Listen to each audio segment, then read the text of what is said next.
осорхонаи миллии Тоҷикистон дар ҳамкорӣ бо Вазорати корҳои хориҷии Ҷумҳурии Тоҷикистон, Комиссияи миллии Ҷумҳурии Тоҷикистон оид ба корҳои ЮНЕСКО ва Вазорати фарҳанги Ҷумҳурии Тоҷикистон намоиши инфиродии осори арбоби барҷастаи санъати монументалӣ рассоми халқии Иттиҳоди Шӯравӣ ва Тоҷикистон Суҳроб Қурбоновро аз коллексияи фонди осорхонаи миллии Тоҷикистон бахшида ба ҷашни 35-солагии истиқлоли давлатии Ҷумҳурии Тоҷикистон баргузор намуд. ҳамкорони мо Саодат Тоирӣ ва Фирӯзи Ҳусейн низ дар ифтитоҳи ин намоишгоҳ ширкат намуданд.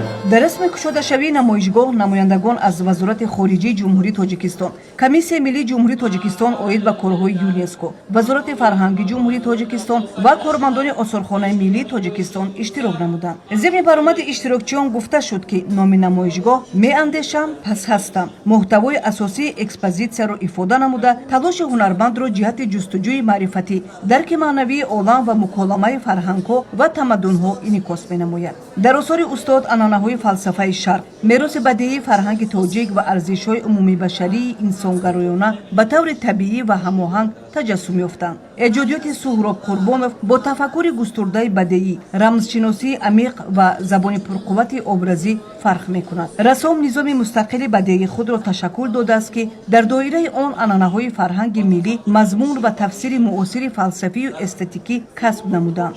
зикр рафт, ки осори ӯ ба мавзӯъҳои хотираи таърихӣ, маънавият, пайванди фарҳангӣ ва ҷаҳони ботинии инсон бахшида шуданд. Суҳроб Қурбонов рассоми монументалисти тоҷик, рассоми халқии Тоҷикистон, секарата барандаи ҷоизаи давлатии ба номи Абу Абдуллоҳ Рӯдакӣ дар соҳаи адабиёт, санъат ва меъморӣ, узви як қатор академияҳои рассомии кишварҳои гуногун мебошад.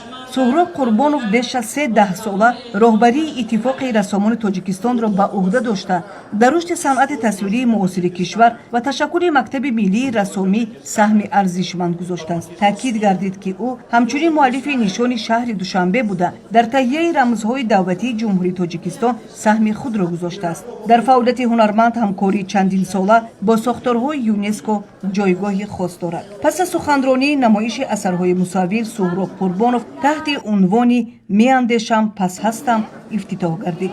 меҳмонон аз намоишгоҳ дидан намуданд. намоишгоҳи мазкур аз ҷумлаи муҳимтарин рӯйдодҳои фарҳангии соли ҷорӣ маҳсуб ёфта, бори нахуст дар давраи истиқлоли давлатии Ҷумҳурии Тоҷикистон зиёда аз 30 асари мавсуф аз хазинаи тиллоии осорхонаи миллӣ ба маърази тамошо гузошта шудааст.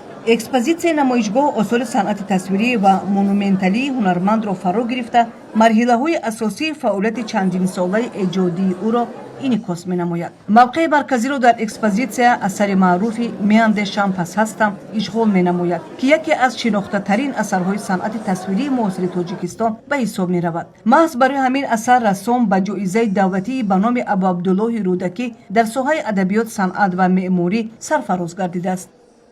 боварӣ карда будем, ки ин ҷавон дар он солҳои пешин метавонад як рассоми ниҳоят пурқувват ва як рассоме, ки номи Тоҷикистонро дар тамоми ҷаҳон нишон дода метавонад. ва имрӯзанги намоише, ки мо дида истодем, ин чизро дар мамлакатҳои дунё дидан ва баҳо додан.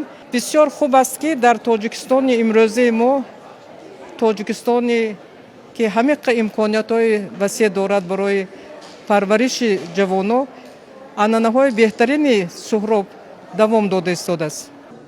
ҷои зикр аст, ки рассом ҳамчун узви шӯрои фарҳангии ЮНЕСКО дар таҳкими ҳамкориҳои байналмилалии фарҳангӣ, рушди муколамаи байнифарҳангӣ ва ҳифзу тарғиби мероси бадеӣ саҳми муассир гузоштааст. эътирофи байналмилалии эҷодиёти рассом бо баргузории намоишгоҳҳои инфиродӣ дар қароргоҳи Созмони Милали Муттаҳид дар шаҳри Ню-Йорк ва дафтари Аврупоии Созмони Милали Муттаҳид дар шаҳри Женева тасдиқ мегардад, ки дар доираи ташаббусҳои байналмилалии фарҳангӣ ҷиҳати таҳкими ҳамкориҳои башардӯстона ва ҳамдигарфаҳмии фарҳангии байни халқҳо баргузор гардиданд.